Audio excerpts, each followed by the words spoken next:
സ്നേഹാവസ് ആണ്. നാളെ വരാൻ ചാൻസ് ഉള്ള ഏറ്റവും ഇമ്പോർട്ടന്റ് ആയിട്ടുള്ള ഒരു ക്വസ്റ്റ്യൻ ആണ് പോസ്റ്റർ എന്ന് പറയുന്നത്. ഏത് പോസ്റ്റർ ആയിരിക്കും വരാൻ ചാൻസ്? നമ്മുടെ ജൂലിയയുടെ ഭാഗത്ത് നിന്ന് തന്നെയാണ് പോസ്റ്റർ വരാൻ ചാൻസ്. ഏതായിരുന്നു നോക്കിക്കേ, നമ്മുടെ ലൂണയെയും ജൂലിയയുടെയും സംരക്ഷിച്ചുകൊണ്ട് പോസ്റ്റർ തയ്യാറാക്കാൻ വേണ്ടിയിട്ട് സന്ദേശവാക്യം ചേർത്തുകൊണ്ട് പോസ്റ്റർ തയ്യാറാക്കാൻ വേണ്ടി പറഞ്ഞിട്ടുണ്ടെങ്കിൽ ഈ പോസ്റ്റർ എഴുതി വെച്ചാൽ മതി. ഒന്ന് വായിക്കാവേ നോക്കാം. ബഡോം കാ സമ്മാൻ കരോ, വലിയ ആളുകളെ നമ്മൾ സമ്മാൻ കരോ, ബഹുമാനിക്കൂ, റെസ്പെക്ട് ചെയ്യൂ എന്നുള്ളതാണ് അല്ലെ.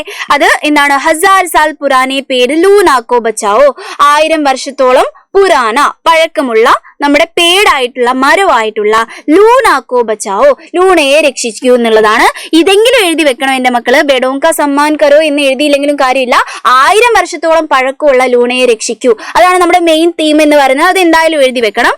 അതേപോലെ നമ്മൾ ജൂലിയയും സപ്പോർട്ട് ചെയ്ത് സംസാരിക്കണം. ആയിയെ വരൂ, ഹംബി നമുക്കും ജൂലിയാക്ക സാധ്യതേ, ജൂലിയയുടെ കൂടെ നിൽക്കാം. സാധ്യത എന്ന് വെച്ചാൽ കൂടെ നിൽക്കാം എന്നുള്ള അർത്ഥമാണ്. ഹമാരി ഭവിഷ്യക്കേലിയെ, നമ്മുടെ ഫ്യൂച്ചറിന് വേണ്ടിയിട്ട്, അവള് പ്രകൃതിക്ക് വേണ്ടിയിട്ട് അതൊക്കെ ചെയ്തതല്ല. അപ്പൊ നമ്മുടെ ഭവിഷ്യക്കേലിയെ, ഭവിഷ്യ മീൻസ് എന്താണ്? നമ്മുടെ ഫ്യൂച്ചർ എന്നുള്ള അർത്ഥമാണ്. നമ്മുടെ ഫ്യൂച്ചറിന് വേണ്ടിയിട്ട് എന്ന് എഴുതിക്കോളാം. ഇതാണ് നമ്മുടെ 2 സന്ദേശങ്ങൾ എന്ന് പറയുന്നത്. അപ്പൊ പോസ്റ്റ് നമുക്ക് കംപ്ലീറ്റ് ആയി എന്ന് പറയാൻ പറ്റുമോ? ഇല്ല. പോസ്റ്റ് കംപ്ലീറ്റ് ആവണമെങ്കിൽ ഇങ്ങനെ ഒരു സാധനം കൂടി നമ്മൾ എഴുതണം. എന്താണത്? പര്യാവരൺ ക്ലബ്. ഏതൊക്കെ ഒരു ക്ലബിന്റെ പേര് നിർബന്ധമായിട്ട് മക്കൾ എഴുതിയിട്ടുണ്ടാവണം. കാരണം ഏത് ആൾക്കാരാണോ ഈ പോസ്റ്റർ ഒട്ടിച്ചത് അവരുടെ പേര് എഴുതണം. പര്യാവരൺ ക്ലബ് എന്നോ ഇല്ലെങ്കിൽ SSA ക്ലബ് എന്നോ അങ്ങനെ എന്തെങ്കിലും ഒരു ക്ലബിന്റെ പേര് എഴുതി വെക്കണം. എന്നിട്ട് ഒരു ബോക്സ് ഒക്കെ വരച്ച് വൃത്തിക്ക് എഴുതുക. എന്നിട്ട് വേണമെങ്കിൽ ഒരു ചിത്രമൊക്കെ വരയ്ക്കുക. ഇത് ലൂണേനും ജൂലിയനും ഒന്നും വരച്ചിട്ട് സാഹസം വേണ്ട.